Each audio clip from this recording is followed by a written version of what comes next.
Hi there! Today we're going to be making paper flowers. You will need newspaper or old book pages. You will need some glue. You'll need some bingo dabbers or watercolor paints. You'll need scissors and you'll need buttons. Let's get started. You want to get your newspaper or your book page already on a piece of paper so that you can color it. Now, if you don't have bingo dabbers or access to bingo dabbers, you can easily use watercolor paints for the same effect. I just don't have any watercolor paints, so I'm going to use some bingo dabbers. Either way, the paper gets colored. So I'm going to start with the newsprints. I'm going to take my bingo dabber and I'm going to cover the entire piece front and back. And this will be the color of one of my flowers. You can get bingo dabbers at any dollar store if that's what you're wanting to use.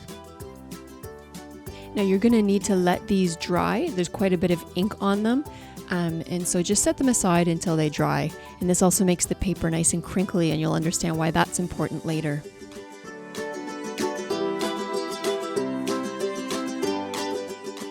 So my two pieces are entirely covered with color now, and I'm ready for the next step.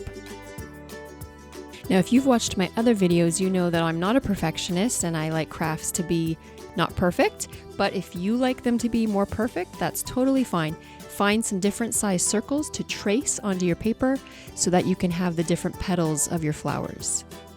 So trace or no trace, the flowers will turn out beautiful. That's totally your choice.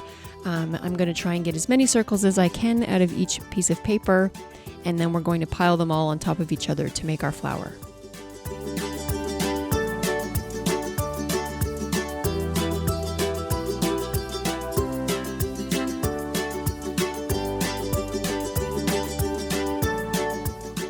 Once you have all of your circles cut out, you'll want to go back around them, kind of making different flowery shapes. Again, if you want to draw those shapes on before you cut them, no problem.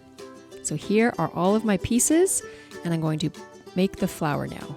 Before we make the flower though, we get to do the best part. We have to scrunch up all the pieces together, making them wrinkly and really detailed instead of flat pieces of paper. You feel like you're wrecking it, but you're actually making it better. And it doesn't matter, however the wrinkles turn out is how the flower is going to turn out. So once you've squished them all up to your liking, you want to take the sizes in order, biggest to smallest, and start piling them on to see what your flower will look like.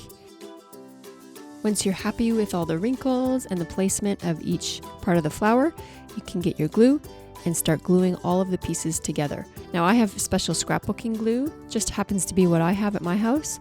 White glue is fine, a glue stick would probably be even fine as well. Once you've glued on all of your petals, you want to grab a button and glue it on for the center of the flower.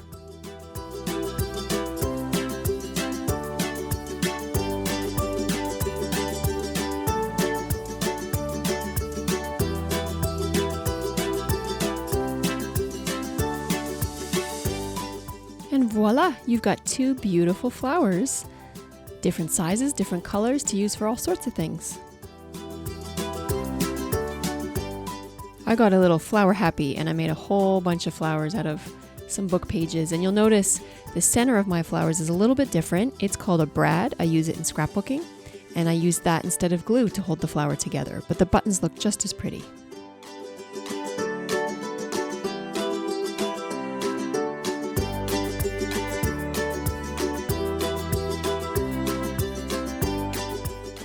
There are all sorts of ways you can use these flowers. You could put them on a gift bag to add some prettiness to the outside of the bag. You could make a card and put one of your flowers or two of your flowers on a card. You could even make a little bracelet. I found this elastic that I use for my hair. I got a safety pin and safety pinned my flower, kind of like a little corsage.